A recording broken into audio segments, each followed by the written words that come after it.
Ya, buenas tardes con todos. Ahora vamos a ver el video número 2.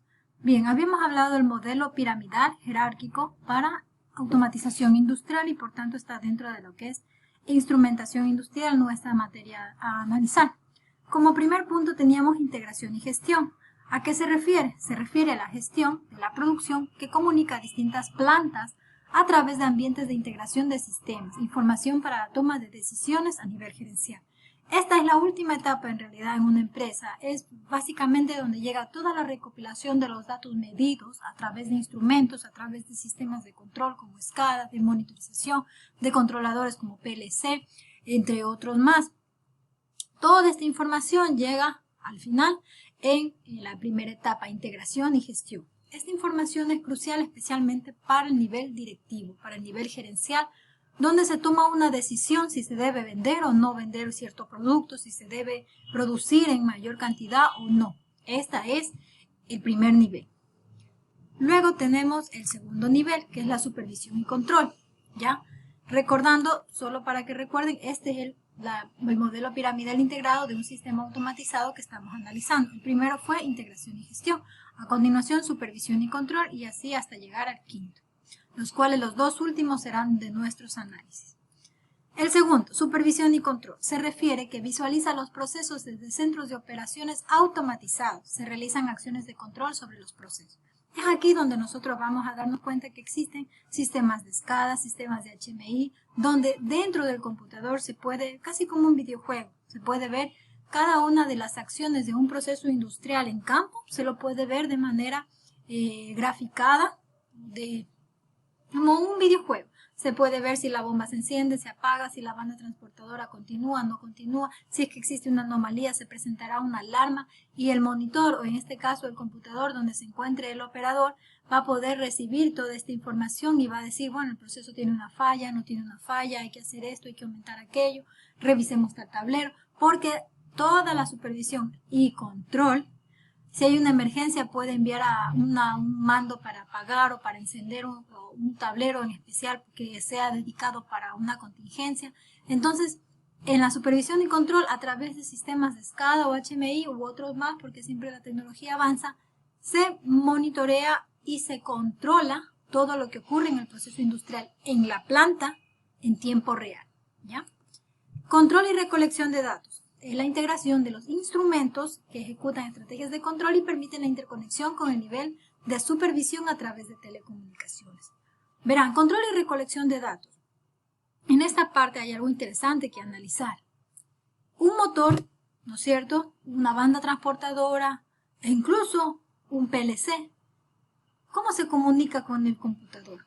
O mejor dicho, existe una comunicación entre usuarios. Por ejemplo, el humano, ¿cómo se comunica con los sistemas electrónicos? A través de un software mediante un computador, ¿verdad? Existe un lenguaje amigable que le permite a uno, al humano, poder interactuar con este otro dispositivo que en este caso es el computador.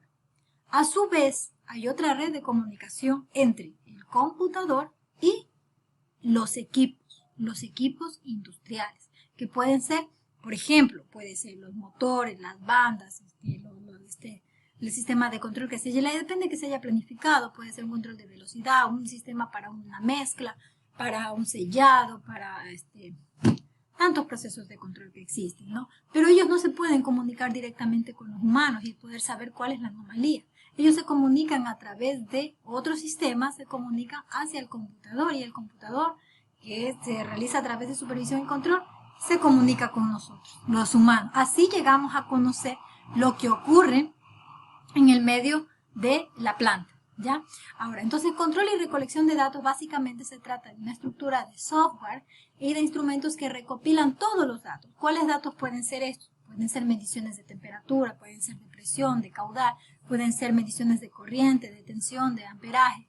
Puede ser también si existe algún diferencial en algún punto, si hay una alarma, qué significa, incluso datos, no solamente, por ejemplo, una estadística de las tensiones en cierto tiempo, sino también de los cambios de temperatura en un determinado tiempo X. Todos esos datos empieza a recopilarlos y los organiza, ¿ya? Y los organiza porque en realidad ya hay un control, un sistema que continúa, que se encarga de hacer un control de estos datos. Pero estos datos son necesarios recopilarlos para presentarlos aquí, a la unidad de supervisión y control, para verificar que todo esté marchando bien. Y finalmente estos datos recopilados van a la primera etapa, que era la etapa gerencial, donde se toman las decisiones. Es así que vamos al siguiente nivel, instrumentación y medición. Básicamente esta y la siguiente etapa que vamos a ver son los que conciernen a esta materia. Aquí vamos a analizar todos los instrumentos de medición que corresponden a los transmisores, que corresponden a los actuadores, que corresponden también a todo instrumento que permita obtener una medición. Vamos a darnos cuenta que no necesariamente se puede tener siempre una medición visible, que se llaman instrumentos indicador, sino que a veces son instrumentos ciegos, por ejemplo un presostato, un termostato, que son interruptores, pero el usuario no puede ver la lectura, entonces tienen un nombre específico. Instrumentación y medición en este nivel se encarga básicamente de la medición de las variables de los procesos y los elementos de acción sobre el proceso. ¿Ya? Es decir, vamos a poder obtener las mediciones en tiempo real que ocurre en la planta, independientemente del tipo de proceso. Finalmente, el último nivel, que también será objeto de estudio en nuestra asignatura, se refiere a los procesos industriales, que son un conjunto de operaciones que se llevan a cabo en mayor o menor tiempo para poder crear o fabricar o transformar un gran número de productos. Bien, hay que tener en consideración que esta materia es una materia de nivel básico. Entonces, obviamente, cada nivel que hemos analizado ahora en realidad se ramifica en gran extensión luego. Y si Dios nos permite, pues y podemos continuar, quizás podamos ir a un nivel más avanzado luego. Pero por ahora esta es la materia básica. Vamos a analizar estos 5 niveles, principalmente el nivel 4 y el 5 que corresponden a nuestra asignatura. Bueno, aquí les he presentado un proceso para que más o menos tengan una idea de lo que se refiere. El último nivel, que en realidad es el primero que tiene una planta para nosotros, el proceso industrial, para luego ir con la instrumentación y medición e ir acorde al diagrama piramidal.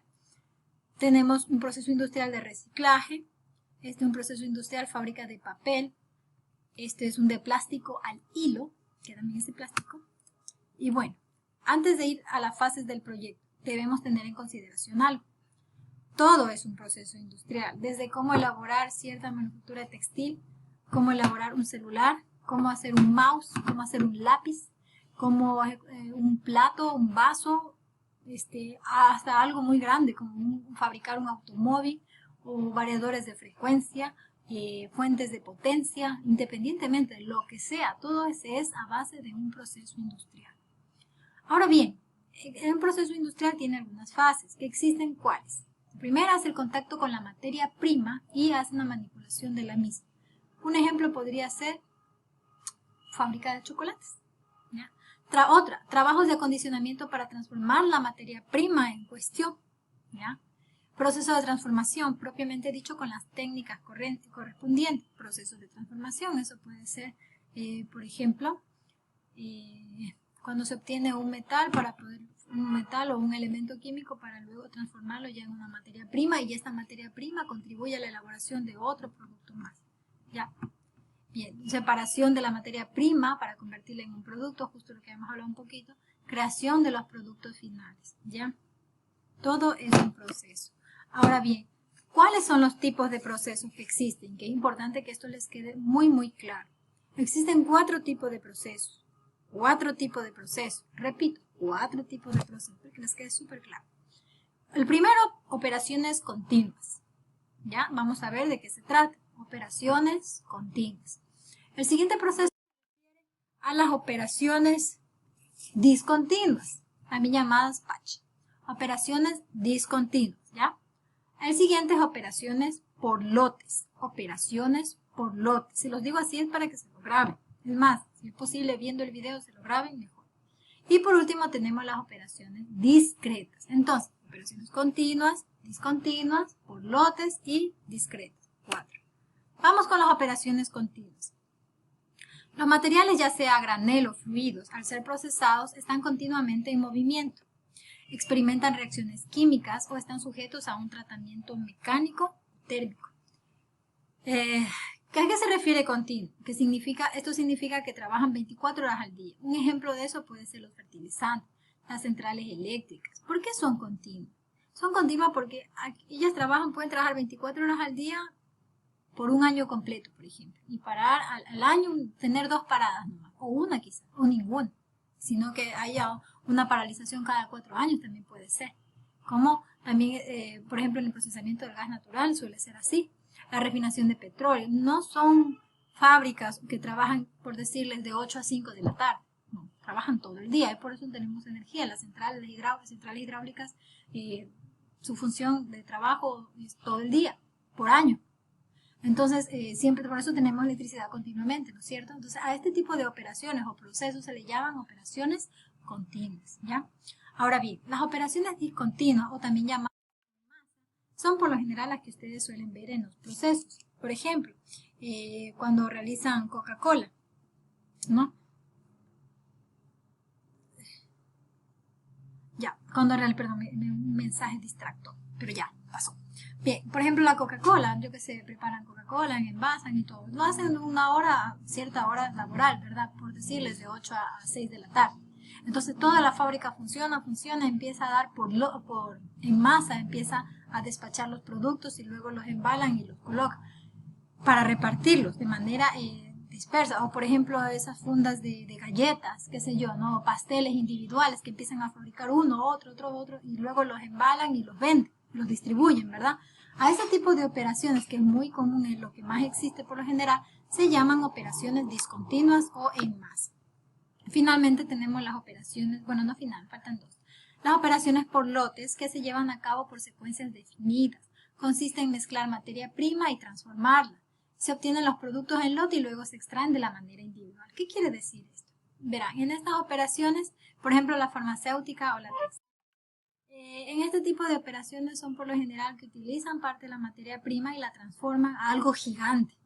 Y luego, a partir de eso gigante, puede venir, ¿no?, una operación discontinua para generarla por distintos bloques. Me explico.